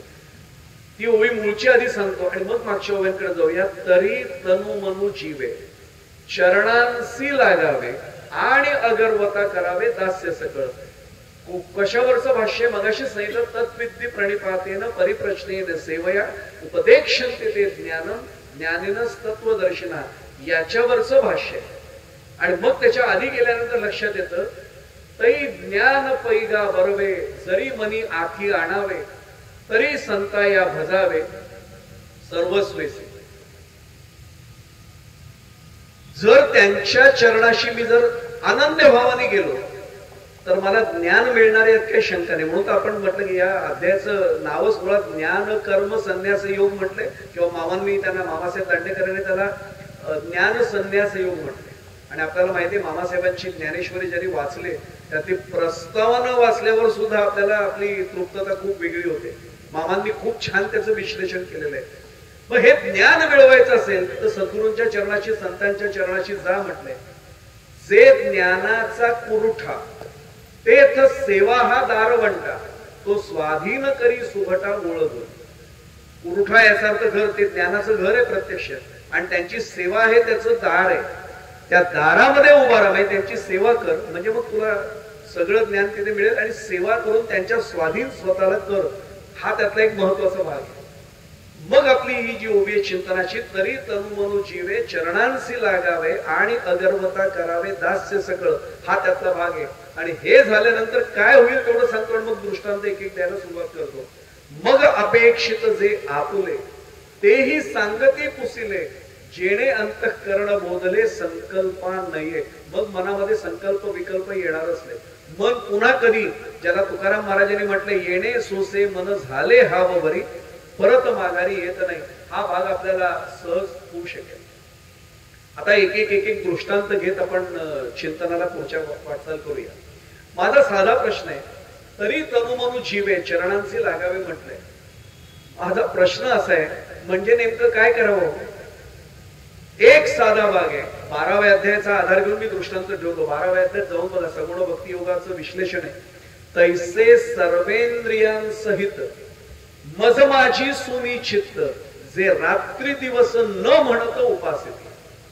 काय माऊलींनी भाष्य केले? तैसे सर्वेंद्रियांसहित, मी हात जोडेन, पायाने त्यांच्या चरणापाशी जाईन, हे सगळं केलं, मन माझं तिथे गेलं का? मी काय म्हणता लक्षात ठेवूया आपण. मी तिथे गेल्यानंतर सुद्धा दार नीट लावलं होतं ना, लॅच किल्ली आणले, हे जर मी पांडुरंगाच्या समोर उभारून सुद्धा माझ्या मनात जर विचार तोच असेल, तर मी काय बाकीचं बोलू? मी नाव घेऊन सांगत नाही, मला प्रवचन सेवा संस्थेवर विचारा, मी त्यांच्याबद्दल सांगेन. पण डोंबिवलीला ते सद्गृहस्थ राहतात, ज्यांना माहिती आहेत ते, आणि ज्ञानेश्वरीवर त्यांनी उत्तम भाष्य केलेले. ज्ञानेश्वरी वर्षानुवर्ष त्यांचं लेखन अनेक पुस्तकांच्या माध्यमातून सुद्धा आलेलं आहे. वयोवृद्ध आहेत. मध्यंतरीच आमचा त्यांचा विषय झाला होता. मी ज्ञानेश्वरीला हात लावून सांगतो, माऊलींना स्मरून सांगतो, त्यांची माऊलींवर एवढी नितांत श्रद्धा आहे, ते घराला कडी सुद्धा लावत नाही. बाहेर जाताना तसं नुसतं फक्त दरवाजा ओढतात आणि जातात. बाहेर आत्ता जर ते इथे आले असते प्रवचनाला, तरी सुद्धा त्यांच्या दरवाजा नुसतं ओढलेला तुम्हाला दिसला असता. आणि त्यांना एकाने प्रश्न विचारला होता की तुम्हाला भीती नाही वाटत हे लावताना? ते म्हटले मी लावतो. बोलू मी लावतो कडी, कोण रक्षण करतं या घराचं? माझी माऊलींवर नितांत श्रद्धा आहे, आजपर्यंत काही झालेलं नाही. बोलणं सोपं आहे हो, याचा अर्थ मी हात जोडतो, आपण हे करायला नका सुरुवात करू. तर उद्या पुन्हा प्रवचनाला आल्यावर मलाच सांगायला आलं, काय महाराज तुमचं ऐकलं आणि केलं, ते 4 वस्तू गेल्या घरातल्या. हे आपला अधिकार नाही अजून तो, पण ज्यांचा आहे त्यांची मी प्रत्यक्ष उदाहरण सांगितलं आपल्याला. आहे तशी माणसं. आणि त्यामुळे आता लक्षात येईल की सर्व कर्म अर्पण करताना सुद्धा मन अर्पण होतच असं नाही. आपलं कुठेतरी मन आपल्या ताब्यात राहतं, हा त्यातला एक महत्वाचा भाग आहे. एक सोपा उपाय सांगितलेला आहे, तरी तनुमनु जीवेमध्ये. आता थोडस विश्लेषण झालं, आता दृष्टांताकडे जाऊया हळूहळू, सिद्धांत बळकट होईल. काय नेमकं मुळामध्ये सांगितलेलं आहे तरी तनुमनु जीवेमध्ये? एक साधा भाग आहे, आपल्या हातनं घडणारी सगळी कर्म त्यांना समर्पित करावी. मी अर्पण नाही नुसतं म्हणत, ते समर्पित करावे. आणि मग समर्पित केली हे सगळी कर्म, किंवा तैसे सर्वेंद्रियांसहित मज माझी सुनिचित्त, जे रात्री दिवस न म्हणत उपासती, हे आपोआप सत्य होईल, आपोआप घडेल.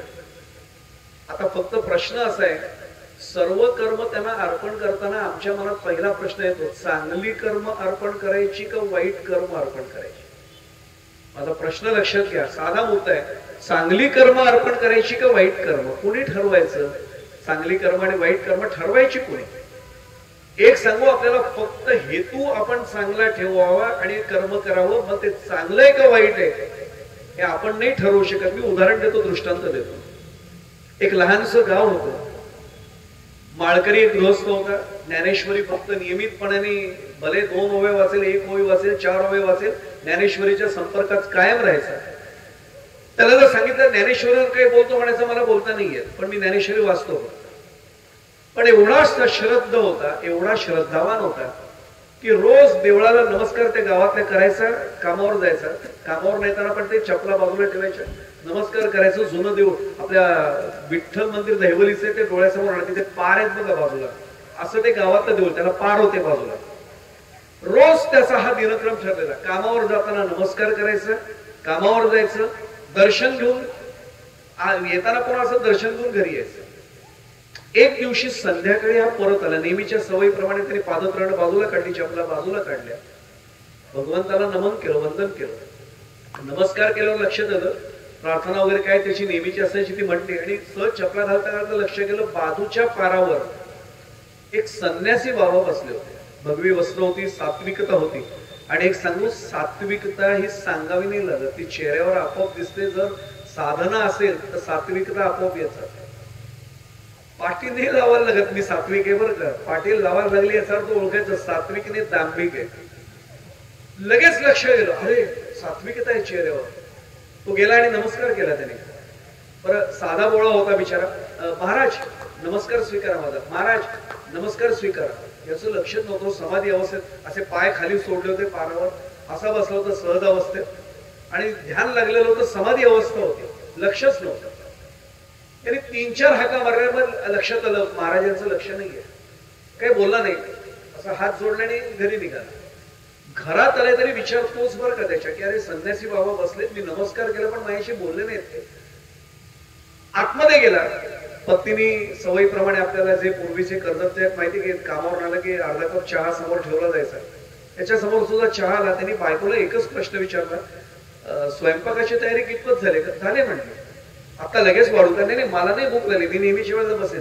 भाकरी तयार आहे काय घरी? तयार आहे ना म्हणले. एक काम कर, चटणी भाकरी कांदा भाकरी जे काय असेल ते पटकन वाढून एक पान. कुणाला द्यायचे सांगतो म्हणले. त्यांनी थोडक्यात सांगितलं की असे एक संन्यासी बाबा आपल्या मंदिराच्या परिसरात आले, प्रांगणात आलेत, पारावर बसलेत.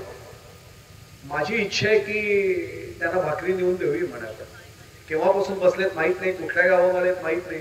महत् सेवा द्वार माहोर विमुक्त, हेच देवाचं दार आहे म्हणलं. बायको सश्रद होती, माळकरी होती. आनंद आहे म्हणले, आपल्याकडनं संतांना जेवण जाते तर आनंद आहे म्हणले. बराबर त्यांनी ते सगळं तयार केलं. वरती एक केळीचं पान ठेवलं. आता पूर्वी केळीचं पान बाजारात जाऊन आणायला नाही लागायचं, दारातच होती केळी. असं ठेवलं आणि सांगितलं घेऊन जा. आणि तिने सांगितलं माझाही नमस्कार पोचवा. तो म्हटलं अनुचित आहे माझ्यात, काही काळजी करू नको, नमस्कार पोचेल म्हणलं. हा आला समोर, ते ताट असं ठेवलं. यांचं लक्षच नाही हो. त्यांनी सांगितलं महाराज भोजन आणले तुमच्यासाठी, भोजन तरी करा ना थोडस. तरी यांचं लक्ष न, समाधी अवस्थेत होते. त्यांनी ते नैवेद्य दाखवल्यासारखं सगळे विधी केले. आणि नंतर म्हटलं खाली येऊन खराब होईल म्हणून त्यांनी बाजूला त्यांच्या ताट ठेवलं. पुन्हा कानात सांगितलं महाराज बाजूला पान ठेवलंय, जेवून घ्या. त्याला वाटलं आता जेवतील. आणि हे परत आले गृहस्थ. जेवण झालं आणि पुन्हा अस्वस्थ झाले. एक काम कर ग, वाटीमध्ये जरा साजूक तूप दे. ती म्हणली का हो? मगासपासून मी बघतोय म्हणे, किंवा दुपारी येऊन बसलेत का सकाळी बसलेत माहित नाही. मी कामावर गेलो तेव्हा नव्हते, पण मी आलो तेव्हापासून पाय सोडून बसलेले. पाय दुखत असतील त्यांचे, जरा पायाला तूप लावून देतो, त्यांच्या बरं वाटेल त्यांना. आता जागे नक्की झाले असतील समाधीतनं म्हणे. परत आला तुपाची वाटी घेऊन. हे समाधी अवस्थेत. हा जवळ गेला, तूप हातामध्ये घेतलं आणि त्या महाराजांच्या पायाला असा मसाज केला, मॉलिश केलं. त्यांना तरी जाणीव नाही, हे असेच बसलेले सहज अवस्थेत, पूर्ण देहाच्या पलीकडे गेले होते. यांनी तरी त्याचं समाधान म्हणून सेवा केली जी काही करायची ती. महाराजांच्या चरणावर मस्तक टेकवलं, महाराज सेवा स्वीकारा, निघतो मी. आणि तो घरी आला. आता गडबड अशी झाली की त्या साजूक तुपाचा वास बऱ्याच दिवसांनी त्या पारावर घुमला. त्यामुळे त्या झाडावर मुंगळ्या जे काही होते लाल मुंग्या वगैरे, त्या सगळ्या साजूक तुपाच्या रूपाने त्या वासाने तिथे आल्या आणि महाराजांच्या पायावर डसायला लागल्या. तरी महाराजांना भान नाही, महाराज असेच बसले. पडेवाना रात्र बरीच झाली होती, साधारण एक आजच्या काळात बोलायचं तर 10-10:30 वाजले असतील. समोरच्या पारावर 4 टवाळखोर बसले होते. आणि टवाळखोर आता तसं समजू नका, नाथांच्या वाड्यासमोर कितीदा टवाळखोर आपल्या नाथांचं चरित्र अभ्यासले. संतांना अनेकदा, तुकाराम महाराजांना कमी भेटले का? सर्व संतांना कोण ना कोणी भेटतच, परीक्षा बघणारे असतातच त्या काळी सुद्धा. ते समोर बसले होते, असं ऊस असा दाताने खात होते, चावत होते. आता पूर्वीच्या लोकांचं उदाहरण आहे. पूर्वी ऊस दाताने चावला जायचा. मी काय म्हटलं आपल्या सर्वांच्या लक्षात असेल, दाताने असे चावायचे. आणि तेवढंच एकाच लक्ष येतं, कोण रे बसले आहे साधू? कधी आपल्या गावात पाहिलेलं नाही म्हणले. हो म्हणले, कोणी नाही पाहिला कधी, कसं काय कोणाच तो आलाय. त्यांनी एवढंच सांगितलं, काय बसल्या बघा ना संन्यासी, भगवे कपडे घालून. खरं संन्यासी आहे का रे? यांच्या मनात शंका भरपूर, काय माहिती म्हटलं, पण त्यांनी टिंगल करायला सुरुवात केली. ते दाताने असं ऊस चावून झाला की तो चोथा असा त्यांच्या बाजूला पायाकडे टाकायला सुरुवात केली. आता उद्देश वाईट होता का चांगला होता आपल्याला सांगण्याची गरज नाही, वाईटच होता. परिणाम काय झाला बघा, ते तुपामुळे आता समाधान झालं होतं त्यांचं. आता त्या चावून टाकलेल्या ऊसाच्या करव्यामध्ये सुद्धा चौथ्यामध्ये थोडी साखर असते, गोडवा असतो. त्या मुंग्या आता तरी पाय सोडले आणि ते चरव्याकडे गेल्या. म्हणजे महाराजांच्या पायावरच्या मुंग्या आता त्या चौथ्याकडे टाकलेल्या गेल्या. तिथे महाराजांना उलट मुक्तता मिळाली की मुंग्या चावत होते ते बंद झाल्या. आता माझा साधा प्रश्न आहे, त्यांनी सेवा म्हणून तूप लावलं होतं, परिणाम मुंग्या चढल्या, पण हेतू चांगला होता का वाईट होता? हेतू चांगला होता. यांनी वाईट म्हणून ते उद्देशाने तो टाकला होता, परिणाम चांगला मिळाला. कसं ठरवणार कर्म चांगलं आहे का वाईट आहे? आता माझा मुद्दा लक्षात आला असेल. तरी तनु मनु जीवे म्हणताना सर्व कर्म त्यांना अर्पण करायचे, ती हेतू चांगला ठेवून केली तर ती चांगलीच कर्म ठरतात. अर्पुनी स्वकुसुमांची वीरा, माऊलींचे शब्द आहेत, आपल्या सर्वांना माहिती आहे. तैसे सर्वात्मका ईश्वरा अर्पुनी स्वकुसुमांची वीरा. आपल्या स्वतःच्या कर्मांची जी काही असेल सुमनांजली, ती त्यांच्या चरणावर अर्पण करणं, याला म्हणायचे तरी तनु मनु जीवे. फक्त तरी तनु मनु जीवेमध्ये आता आपण उभी पाहिली 12व्या अध्यायातली समूळ भक्ती योगातली की तैसे सर्वेंद्रियांसहित मज माझी सुनिचित्त, जे रात्री दिवस न म्हणतो उपासती. याचा अर्थ उपासना करताना एवढे त्यात लिप्त आहेत की आता सकाळी दिवस आहे का रात्र कळतच नाहीये. आमचं उलट आहे बरं का, मी आपल्याला नाही म्हणते, मी माझं सांगतोय. मी सकाळी समजा जपाला बसलो आणि रात्री कोणतरी परिचित आला, गुरुबंधू गुरु वगैरे, बसूया जपाला, माझा झालाय सकाळी आज. याला रात्री दिवस न म्हणत उपासते नाही म्हणत. अहो इतका जप झाला पाहिजे, इतकी साधना झाली पाहिजे, इतकी भक्ती झाली पाहिजे, इतकं भजन झालं पाहिजे की आता सकाळ आहे का रात्र आहे, दिवस आहे का रात्र आहे कळलंही नाही पाहिजे. एवढी सगळी करणं, याला तरी तनु मनु जीवे चरणांचे लागावे, यातला एक महत्वाचा भाग आहे. हा त्यातला एक सगळ्यात महत्वाचा भाग. मला मुद्दामून एक उद्धृत करायचा तुकोबांचा एक अभंग, जो सहसा कोणाच्या पाठात फारसा नाहीये, पण तो या आजच्या ओवीला अत्यंत समर्पक अभंग आहे. आणि खरं सांगू, तुकोबा म्हटल्यानंतर विश्ववंद्य जगद्गुरु का म्हणतात ते आता कळेल. एका अभंगाच्या माध्यमातून अख्खी ओवी समजून दिली. सेवकासी आज्ञा स्वामीची प्रमाण, जोवरी हा प्राण जायत.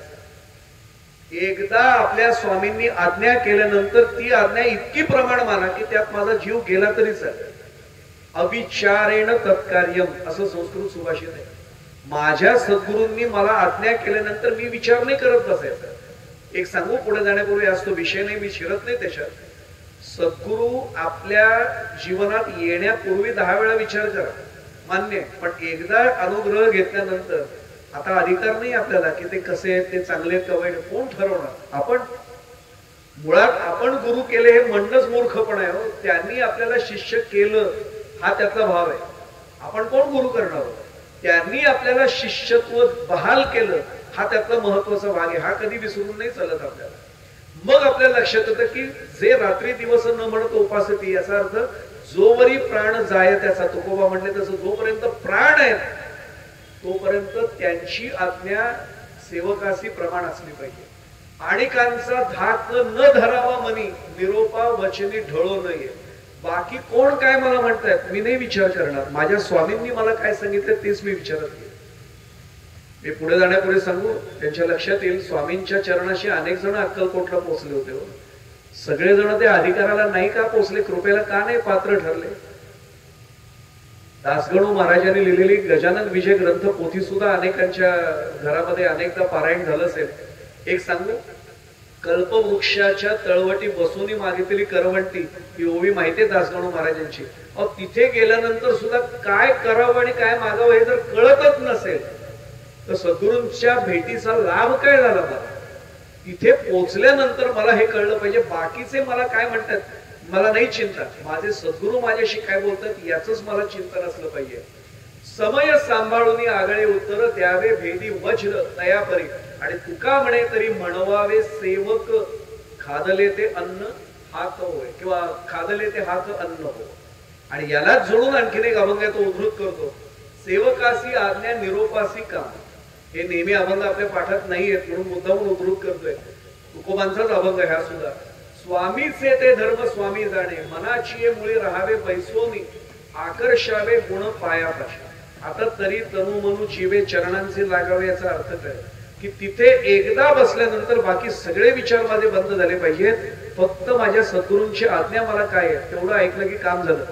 त्यांना सज्जनगडचा इतिहास माहिती आहे, त्यांना कल्पना आहे. कल्याणा छाटी उडाली बघ एवढं नुसतं समर्थ म्हणाले आणि कल्याण स्वामींनी विचार नाही केला, झेप घेतली होती आपल्याला माहिती आहे सगळ्यांना. आणि मग अनेकांना वाटलं त्यात पडले का काय. अहो समर्थ असताना काय बाकी पाहिजे हो. अलगत तरंगल्यासारखे ते छाटी घेऊन वरती आले. आता लक्षातील सेवकासी आज्ञा स्वामीची प्रमाण याचा अर्थ नेमका काय. तरी तनु मनु जीवे, नाही जीवाची पर्वा केली हो याला म्हणायचे तरी तनु मनु जीवे. ईश्वराच्या आज्ञेनुसार काम करणं याचं मी एक उदाहरण देतो आणि मग प्रत्यक्ष एक दृष्टांत कोण थांबवा. हे विहित कर्म पांडव. एक सांगू आपल्याला, माऊली अतिशय एरवी सौम्य बोलतात बरं का. म्हणजे मी खरं सांगू आपल्याला माऊलींची भाषा कशी आहे, माऊलींच्या शब्दात सांगू. साच आणि मवाळ, मितुले आणि रसाळ, शब्द जैसे कल्लोळ अमृत असे, ही भाषा माऊलींची आहे. पण माऊली काही काही वेळा पुढे रागावून बोलतात बरं. याच कारण सांगू. माझ्या पितृबंधू वर्गाला कळणार आहे, पण माझ्या माता भगिनी बसल्यात त्यांना नक्की कळेल. आई एरवी लाड करेल मुलाची, पण जेव्हा लक्षात येतं मुलाचं अहित आहे त्यावेळी आईचा आवाज सुद्धा चढतो. आईचे शब्द जरा कठोर होतात. ते कठोर रागावून नसतात हो, ते प्रेमानेच असतात. किंबहुना प्रेम आहे मुला मुलीविषयी म्हणून आई ते शब्द वापरते. तसं माऊलींनी एका अभंगात सांगितलं, त्याचा संदर्भ देतो आणि मग इकडे वळतो. मरण न येता सावधान वारे, शोधोनी पावारे निज वस्तू, अंतकाळी जरी करावे साधन, म्हणता नागवण आली तुम्हा. हे माऊलींनी एका अभंगात म्हटलंय. त्याचा अखेरचा चरण काढून पहा. ज्ञान देव म्हणे विचारा मी कोण, ज्ञान देव म्हणे विचारा मी कोण. पुढचे शब्द जरा कठोरपणे बोललेत माऊली, ऐकून घ्या. ज्ञान देव म्हणे विचारा मी कोण, ना तरी पाषाण होऊन राहा. अरे मनुष्य जन्माला तू आलायस, मानव जन्म घेतलायस, कोण आहे स्वतः हे समजून घे, नाहीतर पाषाण होऊन राहा रे, तो दगड बनून राहा म्हणले. हे माऊली एरवी कधी बोलत नाहीत, पण तरी इथे कठोर बोललेत. आता या दोन ओव्या मी जे मांडणार आहे ना, याही माऊली थोड्या कठोरपणे आपल्याशी बोलले. त्याचं कारण आईच्या भूमिकेत ते कान धरून आम्हाला सांगतात की बाबा जागा हो, माणसाच्या जन्माला आलायस, आत्ताच उद्धार होणार आहे, आत्ताच सांभाळ, आत्ताच सुधार. आणि म्हणून माऊलींनी सांगितले, हे विहित कर्म पांडवा, आपला अनन्य बोलावा आणि हेची परम सेवा मज सर्वात मकाची. 18व्या अध्यायात 106 क्रमांकाची ओवी आहे. त्याच्या पुढची ओवी जरा थोडी कठोरपणाने बोललेत माऊली. तैसे स्वामींची मनोभावा, म्हणजे पुन्हा तरी तनु मनु जीवे, इकडे आपल्याला आपण चाललोय. तैसे स्वामीची मनोभावा, न चुकीचे हेची परमसेवा. कारण आता परमसेवा सांगितलंय की परमसेवा करावी, पण कशी सांगितले. तैसे स्वामींची मनोभावा, न चुकीचे हेची परमसेवा, येरतेगा पांडवा वाणिज्य करणे. स्वामींची इच्छा न पूर्ण करता जे जे बाकीचं काही करशील ते केवळ वाणिज्य. माऊली म्हणले वाणिज्य म्हणजे व्यापार. आता लक्षात येईल, व्यापार करतोयस तू. माऊली कधी एरवी परखड बोलत नाहीत. आणि मग लक्षात यायला लागतं की आम्ही तरी खरंच देवाच्या दरबारात व्यापार म्हणजे वाणिज्य करतो की नाही हो कधीतरी. आम्ही म्हणजे मी आपल्याला बसलेल्यांना म्हणत नाही, पण देवळात कधीतरी वरून बघा, देवा जरा असं कर, 11 नारळ वाहतो बघ पुढच्या गुरुवारी. काय म्हटलं लक्षात आलं असेल. मग हे वाणिज्य नाही तर दुसरं काय. सरकारी कचेरीत गेल्यावर आपण सांगतो काही वेळा, साहेब जरा तेवढं फाईल जरा लवकर झाली तर बघा, काय असेल ते आपण बघू ना प्रेमाने. देवाच्या दरबारात हेच करतोय आम्ही. माऊलींनी 750 वर्षांपूर्वी शब्द वापरलाय, येर तेगा पांडवा वाणिज्य करणे. आणि म्हणून हे आम्ही नाही करता कामा, हा सर्वात महत्वाचा भाग आहे. मी आजच्या 10-15 मिनिटच माझी राहिलेत. आजच्या भागाचा सांगतेकडे येताना मुद्दामून एक सांगतोय की तरी तनु मनु जीवे चरणांचे लागावे मध्ये इतकं दास्यत्व आपलं अपार असलं पाहिजे की दास म्हणजे नेमकं काय हे आम्हाला कळलं ना की मग तरी तनु मनु जीवे कळेल. आता शब्द दिसायला कसा सोपा आहे बघा. आपण सगळे अधिकारी श्रोते माझ्या समोर आहात. म्हटलं तर दास एक शब्द आहे की नाही, दास. पण आपल्या माहितीसाठी सांगतो, या एका शब्दात 2 शब्द अनुस्यूत आहेत. जसं माया म्हटल्यानंतर दिसायला एक शब्द आहे, पण मा म्हणजे नाही. त्वम दुग्धम मा पिब, म्हणजे तू दूध पिऊ नकोस. मा म्हणजे नाही, नको. आणि या म्हणजे जे जे नाहीये तरी आहे असं वाटतं, ती माया.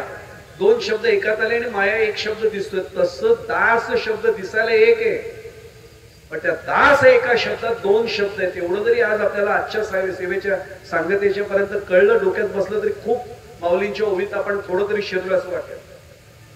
दास शब्द दिसायला एक आहे, पण त्याचा अर्थ काय होतो? दा हा संस्कृत धातू आहे. दा यच्छती म्हणजे देणे. दा यच्छती म्हणजे देणे. उदाहरण सांगतो, आपला महडचा अष्टविनायक आहे, वरद विनायक म्हणतो आपण त्याला. वरम ददाती स वरद, जो वरद देतो तो वरद असतो. सुखम ददाती स सुखदा, तसं द म्हणजे देणे. दा यच्छती. आता लक्षात येईल, दा यच्छती म्हणजे देणे. आणि काय? स, काय देतो तो दास? सर्वस्व देतो तो दास. सर्वस्व मगाशी उदाहरण पाहिले आपण, दृष्टांत पाहिलाय. जो सर्वस्व देतो त्याला दास म्हणतात. मी पुन्हा एकदा शब्द सांगतो, दिसायला आपल्याला तरी तनुमनु जीवे, म्हणजे दास्यभक्ती पाहतोय. दास्यभक्ती समजण्यासाठी दास व्हावं लागतं. आणि दास शब्दाचा अर्थ आहे दा यच्छती म्हणजे देणे, स म्हणजे सर्वस्व. पुन्हा प्रश्न निर्माण होतो, किती वेळ देणं? दास, दा यच्छती म्हणजे देणे, स म्हणजे सर्वस्व, किती वेळ देणं? दास शब्दाला उलट करा, सदा. आता बरोबर विषय लक्षात आला. जो सदा सर्वस्व देतो तो दास असतो. आता बरोबर संगती लागेल. म्हणून तर सदा सर्वदा योग तुझा घडावा, तुझे कारणी देह माझा पडावा. हे तरी तनुमनु जीवेचं बरोबर सोपा श्लोक संदर्भासाठी लक्षात ठेवूया. आता प्रश्न असा निर्माण होतो की दास या शब्दाला मराठीत अनेक पर्यायवाचक शब्द सांगितले जातात. दास म्हणजे काय? सेवक. दास म्हणजे काय? नोकर. दास म्हणजे काय? चाकर. एक सांगू आपल्याला, दास शब्दाला पर्यायच नाही. दास म्हणजे दासच आहे. तो सर्वस्व सदा देतो तो दास. आता तसं नोकरीला लागेपर्यंत बघा अर्ज असतो, मी आपला दास बनू इच्छितो, मला नोकरी द्यावी. पहिल्या महिन्याभरात असतं यू आर मोस्ट ओबिडियंट.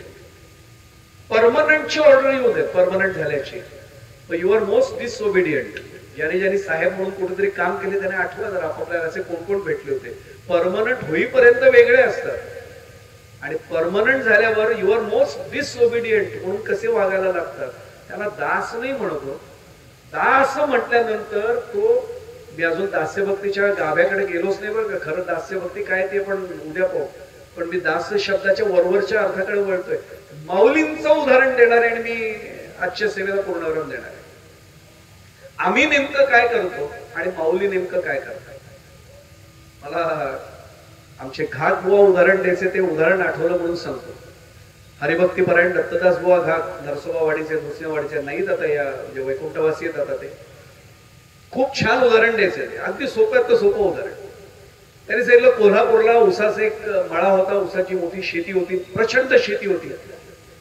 त्यांच्या वाटणीचं थोडंसं शेत, आता वय झालं तर मुलबाळ फार काही नव्हती जास्त, म्हणून त्यांनी ठरवलं की थोडं जमीन आता विकून टाकू, तर बाकीचं स्थिरतावर करून टाकू. म्हणून मोठ्या जमिनीच्या पैकी एक जमिनीचा तुकडा त्यांनी विकून टाकला. हातात पैसे भरपूर आले. आता ही आजची गोष्ट नाहीये, खूप जुन्या काळची घाटबुवांनी सांगितलेली गोष्ट आहे. आणि त्या काळामध्ये फियाट गाडी दारासमोर असणं, अँबॅसेडर गाडी दारासमोर असणं, त्यांना कल्पना आहे काय वैभव दिसायचं. दारासमोर फियाट आहे, दारासमोर अँबॅसेडर आहे. त्यावेळी मारुती प्रकरण नव्हतं. मी काय म्हटलं लक्षात येईल, जुन्या काळाची गोष्ट आहे. आणि ह्यांनी पैसे मिळाले आणि फियाट कार घेतले. आता फियाट म्हटल्यानंतर ज्यांनी पूर्वीची टॅक्सी मुंबईत ते अनुभवली त्यांना माहिती आहे, मागे 3 जण आणि पुढे एकच जण त्या ड्रायव्हरच्या बाजूला खराब असतो, बसला तर दुसरा मध्ये. आणि ते असे हाताचे गिअर असायचे, माहिती आपल्याला. फियाट डोळ्यासमोर आली असेल, प्रीमियर पद्मिनी. त्यांनी ती घेतली गाडी आणि बरोबर घरामध्ये एकूण 5 मेंबर्स होते. ते हा स्वतः चालवायला, 3 जण मागे आणि 2 पुढे, असे एकूण 6 जण निघाले. आणि निघणार तेवढ्यात आदल्या रात्री 10 वाजता सासूबाई आल्या. आता हे घाटबुवांनी दिलेला दृष्टांत आहे बरं का, कोणी उगाच काही भलते अर्थ काढू नका. घाटबुवांचीच वाक्य मी सांगणार आहे, माझ्या मनाची सांगणार नाही, कारण दृष्टांत त्यांचा आहे, त्याला श्रेय द्यायला पाहिजे. ते म्हणाले की सासूबाई कळवून तरी यायचं, आम्ही उद्या निघालोय. अरे बाबा कुठे निघालाय? आम्ही दक्षिण भारतात निघालोय, दक्षिण भारताची सगळी मंदिरं पाहणार, फारच छान म्हणे, उलट योग न सांगता आले, बरं झालं माझ्या नशिबात देवदर्शन आहे म्हटले. या माणसाच्या पोटात गोळा उठला, ती गाडीची जागा त्याच्या डोळ्यासमोर आठवली. आधीच जेमतेम 6 जण, मागे 3, पुढे आपल्या सकट 3, 6 झालं. 7वी व्यक्ती बसवायची कशी? त्यांनी घरात एकेकाला सांगितलं, मग यावेळी तुम्ही थांबता का जरा? हे म्हणजे पहिली नवीन गाडी आली, हार अजून काढला नाही गाडीचा, कोण उतरायला तयार होईल? जो तो म्हटला नाही नाही. आणि एक सांगू आपल्याला, पूर्वी गाडी अशी सगळ्यांच्या दाराशी असायची नाही, त्यामुळे एक गाडी आली म्हटलं तर कोण उतरेल? आम्ही नाही, आम्ही येणार म्हटलं, आमचं पण देवदर्शन झालं पाहिजे. आता सासूबाईंना नाही म्हणणं, मग घात बुवा म्हणायचे, आयुष्यभर अजून संसार करायचे बायकोशी, नाही कसं म्हणणार, जरा नाजूकच प्रकरणे म्हटले. आणि घात बुवांचं वाक्य मी पुन्हा सांगतो, एक वेळ आपली आई असते तर म्हणता आलं असतं, आई तुला नंतर घेऊन जाई ना, पण ते म्हणले यांना कसं म्हणणार, काही बोलले नाहीत. म्हणले सासूबाई थोडं ऍडजस्ट करू ना, संसारात नाही का आपण ऍडजस्टमेंट करत?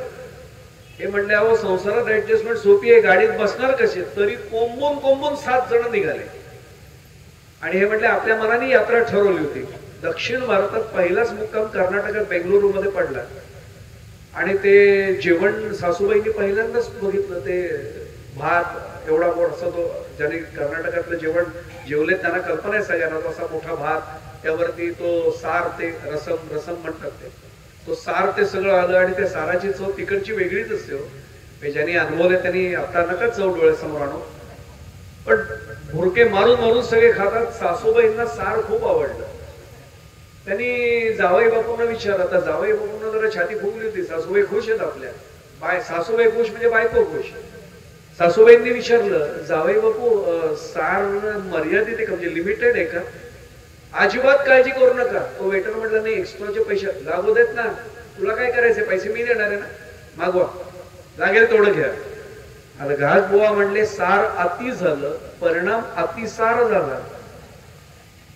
आपल्याला लक्षात आलं मी काय म्हटलं ते, सार अति झाल्यावर अतिसार सुरू झाला. अहो कुठली यात्रा, हॉस्पिटलमध्ये ऍडमिट करावं लागलं. ते म्हटले यात्रा राहिली बाजूला, नको ती यात्रा काढायला लागेल की काय? जावई बापूंना भीती आली. देवाची परवानगी न घेता स्वतःच्या मनाने जेव्हा आपण काही करतो, आणि आता माऊली ज्यांची ओवी आपण तरी तरुण जीवे घेतले, त्यांचं उदाहरण आपल्या समोर ठेवतो आणि थांबतो.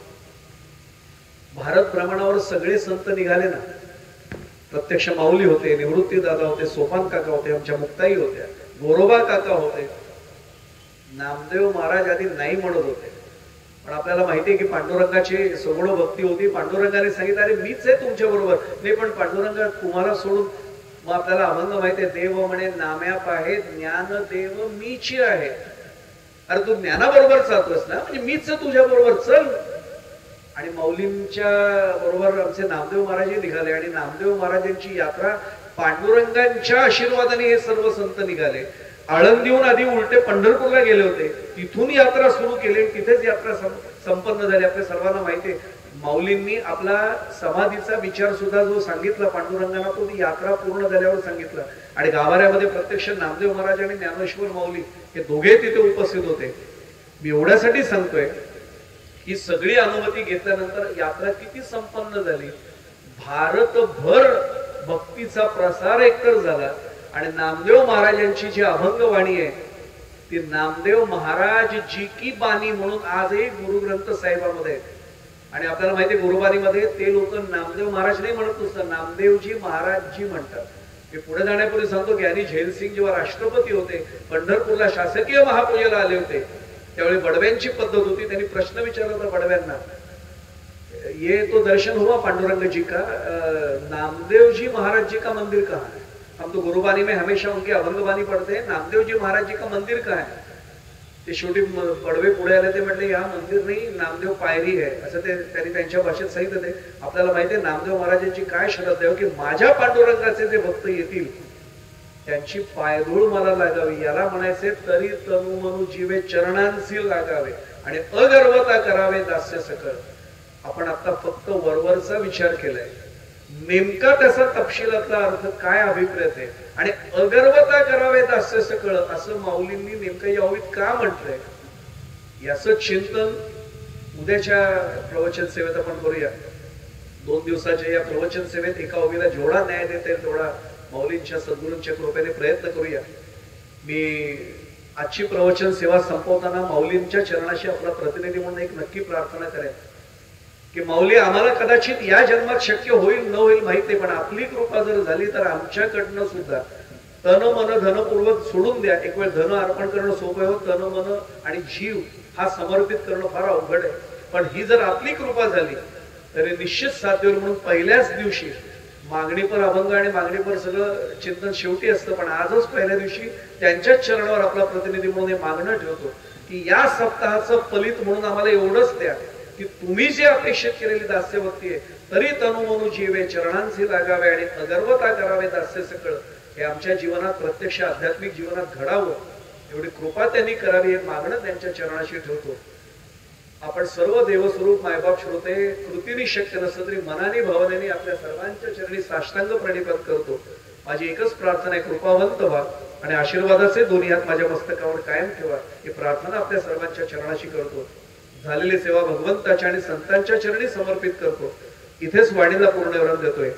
कृष्णाय वासुदेवाय हरये परमात्मने प्रणतः क्लेशनाशाय गोविंदाय नमो नमः. विठ्ठल विठ्ठल विठ्ठल विठ्ठल विठ्ठल विठ्ठल विठ्ठल. पुंडलीक वरदा हरि विठ्ठल श्री ज्ञानदेव तुकाराम पंढरीनाथ भगवान की जय. माऊली ज्ञानेश्वर महाराज की जय. जगद्गुरु तुकाराम महाराज की जय. सब संतन की जय. मंगल मूर्ति मोरया. राम कृष्ण.